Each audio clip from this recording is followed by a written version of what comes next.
Le leader de la CGT, Philippe Martinez.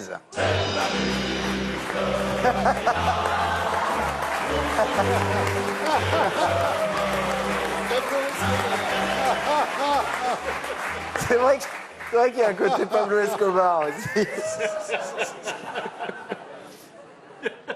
Oh putain, c'est... Pardon, mais... La moustache, c'est pratique. Guillaume, monsieur Martinez, mais il n'y a rien d'écrit sur votre pancarte.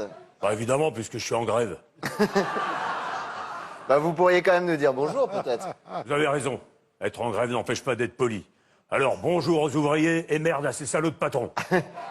Est-ce qu'on peut savoir pourquoi vous faites grève dans notre émission? Parce que je ne suis jamais invité dans votre émission.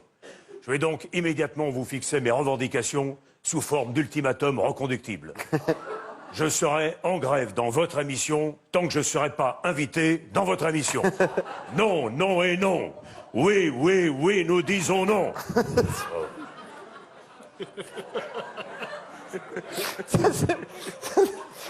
Petit moment de solitude, peut-être, là. On a l'habitude. Non, vous énervez pas. Comment tu fais pour avoir l'air plus intelligent que le vrai? Un métier, mamie, un métier. Vous énervez pas, monsieur Martinez. C'est bon, vous allez pouvoir mettre fin au mouvement, puisque justement, vous êtes notre invité dans cette émission. Effectivement, et d'ailleurs, j'ai tout prévu. Car contrairement à moi qui me retourne jamais, ma pancarte peut faire volte-face. Ah. Elle a un verso et un rectum. Enfin, il n'y a toujours rien d'écrit dessus. Hein. Bah, c'est normal puisque je suis en grève.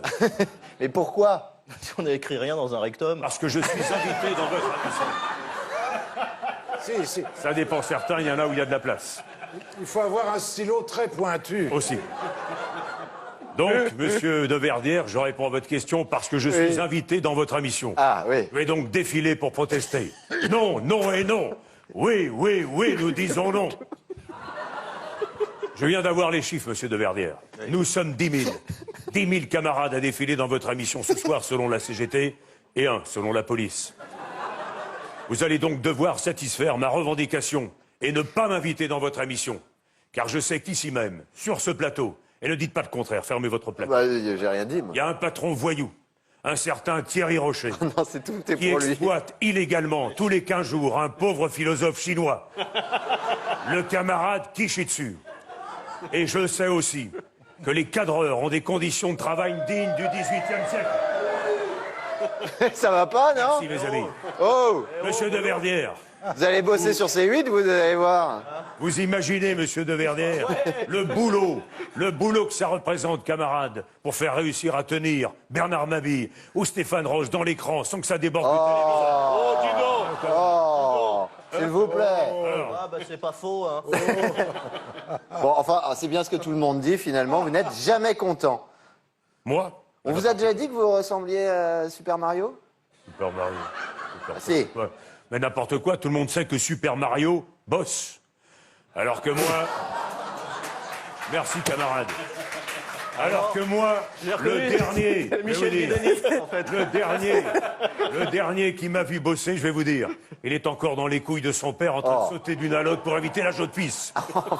Comme la CFDT, ce syndicat de collabos, honte à leur leader, ce morte-couille de Laurent Berger, le Arturo Brachetti du syndicalisme.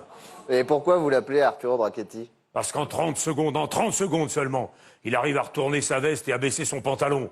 Alors que moi, je vais vous dire, je ne vais au WC qu'une fois tous les 6 mois, pour baisser mon froc le moins souvent. C'est d'ailleurs pour ça que j'ai cette tronche de pédmoule et de constipation chronique. Oh! Et pourtant, Dieu sait si j'aime foutre la merde. Non, non et non. Oui, oui, oui, nous disons non.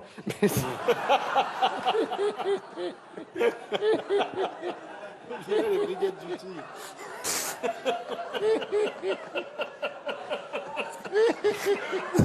On n'est pas couché. Mais... Monsieur Martinez, Oui. ne souriez pas. Si je ne m'abuse, dernièrement, vos manifs n'ont pas fait le plein. M'en parlez pas de Verdière, m'en parlez pas. D'ailleurs, si je peux profiter de la tribune qui m'est offerte dans votre émission, et avant d'appeler les camarades techniciens de la revue de presse à cesser le travail, pour protester contre les journées de 24 heures, car c'est intolérable, contre les heures de 60 minutes, car c'est inacceptable, et contre les minutes de 60 secondes, parce que c'est insupportable, j'ai une déclaration à faire. Je veux dire que certains, au lieu de chercher du travail, feraient mieux de foutre le bordel. Car même les manifestants m'abandonnent, monsieur Deverdière. Ah bon? Figurez-vous que la dernière fois, quand j'ai pris la tête du cortège pour démarrer le défilé, j'ai crié « En marche !» Ben, tous les camarades se sont barrés en courant. Ils croyaient que je les appelais à rejoindre Emmanuel Macron. Le fumier, c'est nous qui marchons depuis des années et c'est lui qui a déposé le label En Marche. C'est comme si le MEDEF, sous prétexte qu'il abuse de la classe ouvrière, avait déposé le label On baise à la place de Dominique Strauss-Kahn. Heureusement, il me reste un sujet de satisfaction. Bah lequel? Votre coiffeur. Quoi? Ah oui, parce que quand je vous regarde, je vois qu'il est toujours en grève illimitée. Et ça quoi? me donne la force de Bah continuer. Merci, camarades. Non, non et non. Oui, nous disons non. Non, non et non. Philippe Martinez, Oui. Michel Guidoni,